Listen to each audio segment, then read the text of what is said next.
Isso aí, galerinha, muito obrigado pela presença. Mais uma aulinha aí de revisão para as RECs. Foram algumas. Vocês já estão acostumados, sabem que a recuperação trimestral é Ctrl+C, Ctrl+V das provas que ocorreram no trimestre. Eu acabei de fazer a prova. Eu peguei as duas provas que a gente fez de física, fiz Ctrl+C, Ctrl+V, troquei os números e está lá. Essas são questões da prova de vocês. Por isso eu passei elas, dei um tempinho, né, bastante tempinho para que vocês tentassem. Não importa se tu erra, não importa na hora da tentativa, o que importa é tu ler uma, duas vezes, não conseguiu, puxa a apostila na parte que tinha aquilo, faz um esforço teu, sozinho. Ah, meu Deus, eu não consigo, putz, e agora? E agora? E aí tu descabela, e aí tu vai, e tu volta. É isso, esse é o ato de aprender. Professor, eu não tenho o hábito de fazer isso. Nunca vais aprender nada. Nunca vais aprender nada. Se tu não tem o hábito de botar as nádegas na cadeira e fazer assim, agora sou eu. Vai. Se tu não fizer isso, tu nunca na tua vida vai aprender nada, porque não existe outro método. Não existe outra forma de enfiar algo na cabeça do ser humano, se não for ele falando, agora eu quero aprender. Cadê o livro? Deixa eu ver. Aqui. Vamos lá. Se não fizeres isso, tu nunca vai aprender nada na tua vida. Este momento, eu já te expliquei, é um momento arcaico, um momento burro. Não, o professor vai explicar. Que isso, cara? Tu nunca aprendeu nada, assim, tu pode até ter achado que tu aprendeu. Mas na verdade tu aprendeu na hora que tu aí da tua cadeira, com a bunda na cadeira, falou, agora eu quero escutar agora, professor. Agora eu quero aprender, vai lá. Porque enquanto eu estou aqui protagonista da ação, tu tá aí, física, dane-se a física, e aí não interessa, não vais aprender, a gente só aprende aquilo que a gente quer aprender, aquilo que a gente tem algum prazer em aprender. Eu, por exemplo, sempre sofri com português, porque eu não tinha prazer em estudar português, eu não gostava de sintaxe, eu achava uma merda aquilo. Aí o cara não curte, o cara não tem prazer, eu raramente botava a bunda na cadeira com um livro de português na minha frente para tentar entender, até comprei uma vez o Bechara, comprei um livro bonito e tal, estudei um pouquinho. Se o cara botar a bunda na cadeira e estudar por conta própria, sozinho, é o momento mágico. Dei esse momento para vocês, acredito que vocês tiveram a maturidade de arriscar, e agora vamos lá. Outra coisa que eu já estou pressupondo que tu saiba cada maldita letrinha dessa, o nome de cada letrinha dessa, ó. Porque se tu não sabe o nome de cada letrinha dessa, não tem como tu ler a questão e querer usar a fórmula. Por que tu acha que eu sei o nome, professor? Ué, porque eu já dei essas aulas, porque eu já falei de cada letrinha dessa. Então, pelo menos isso eu acredito que vocês tenham lembrado. Mas vamos lá, não custa? Distância focal, raio de curvatura do espelho, quantidade de calor recebida da fonte quente, trabalho, variação da energia interna do gás, rendimento, trabalho, calor recebido da fonte quente, temperatura da fonte fria, temperatura da fonte quente, rendimento, distância focal, posição do objeto, posição da imagem, ampliação ou aumento transversal, altura da imagem, altura do objeto, posição da imagem, posição do objeto. Professor, como é que tu queria que eu decorasse tudo isso? Em nenhum momento te pedi, decorem. Não. A gente ia batendo um papo durante as aulas, tranquilinho.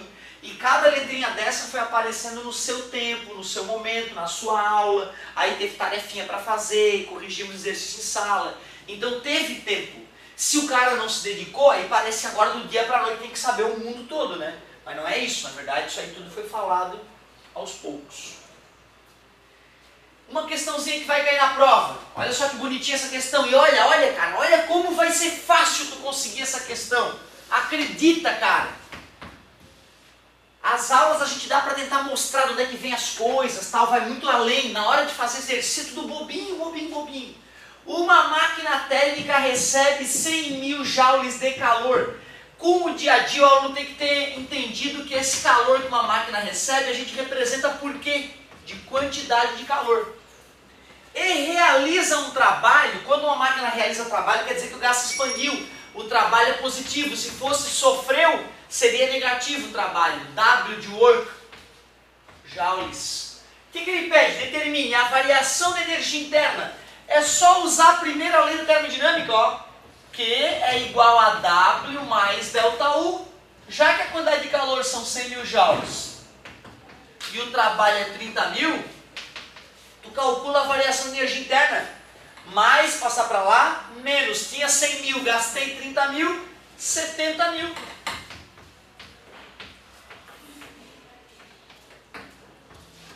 dá para acreditar que é isso. Às vezes o cara, não, professor, termodinâmica é isso? Não acredito. É isso, cara. A parte básica é isso aí. Letra B, o rendimento da máquina. Calculei a letra A. Letra B, rendimento. Como é que é rendimento mesmo? Deixa eu ver. É W sobre Q. Oba, eu recebi já o W, que era 30 mil. E também já recebi a quantidade de calor, que era 100 mil. Não acredito, é só dividir. 1, 2, 3, 4, 5. Vai dar 0,3, que é o mesmo que 30%. Olha como vai ser light tu matar a primeira questãozinha aí, cara. Se tu der uma treinada mesmo, tu faz em 5 minutos, 5 minutos. 1 minuto a questão, né? 5 minutos a prova toda, se bobear. Então tá ali, ó. Só o Z é primeiro de termodinâmica e depois o Z é definição de rendimento. Simples assim.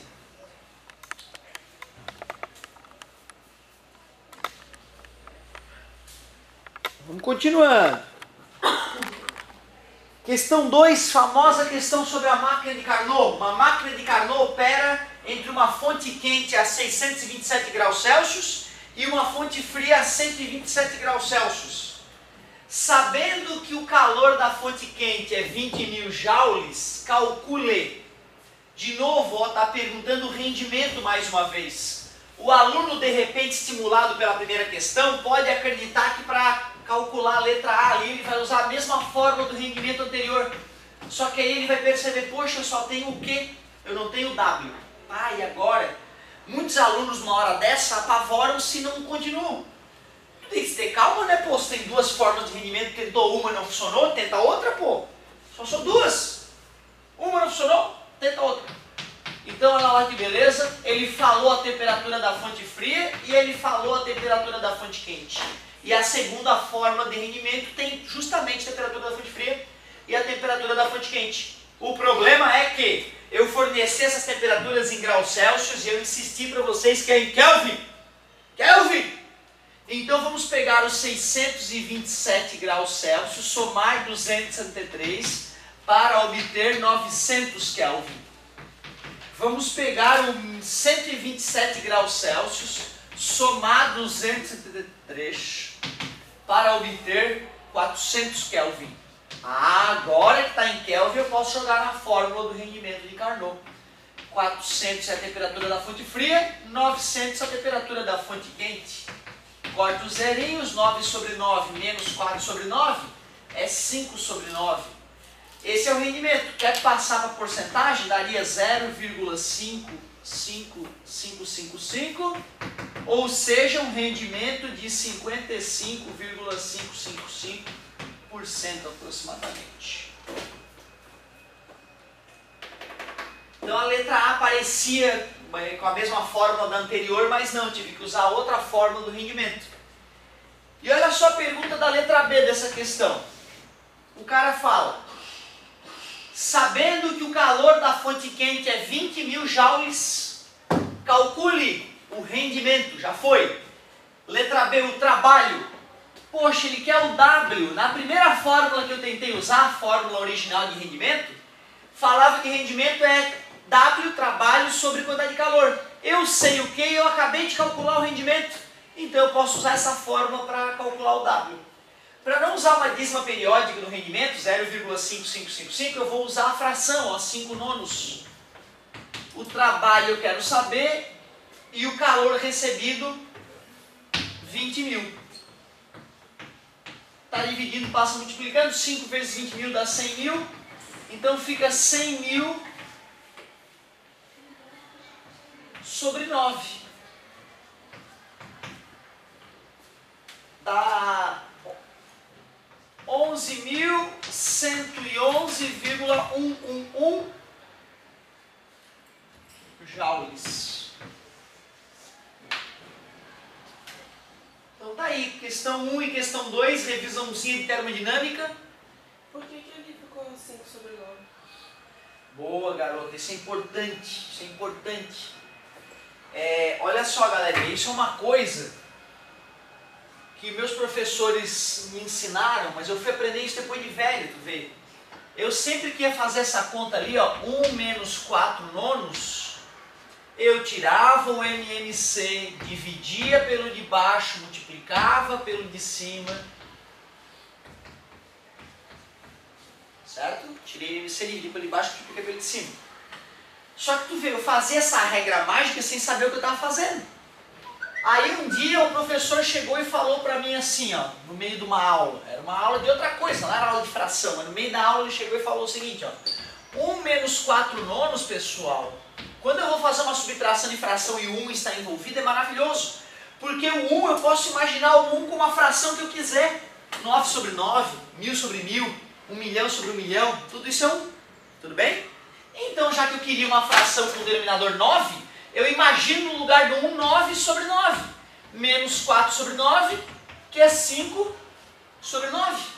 Ou seja, sempre que eu vou fazer uma conta de subtração de fração com 1, eu nunca mais vou tirar o MMC e dividir pelo de baixo e multiplicar pelo de cima, que vai ser perda de tempo.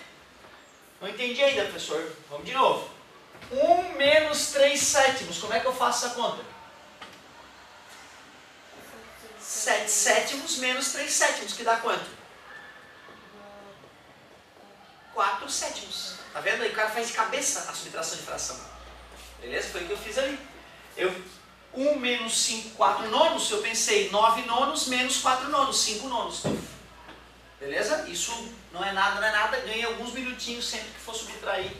Claro que se o 2 estiver envolvido também funciona, tá? Só que aí eu vou pensar ali no lugar do 2, 14 sétimos. Que é 2. 14 sétimos menos 3 sétimos, 11 sétimos próxima. Certo? Só que quando não é 1, tem que pensar um pouquinho mais ali na fração, né? Mas sempre dá pra fazer. Com essa técnicazinha. Essa técnicazinha é uma técnicazinha de ouro. Show de bola, matamos as duas primeiras e vamos à próxima. Agora vamos relembrar alguns detalhezinhos de ótica. Vamos passar para ótica. Deixa eu dar uma despoluída aqui no quadro.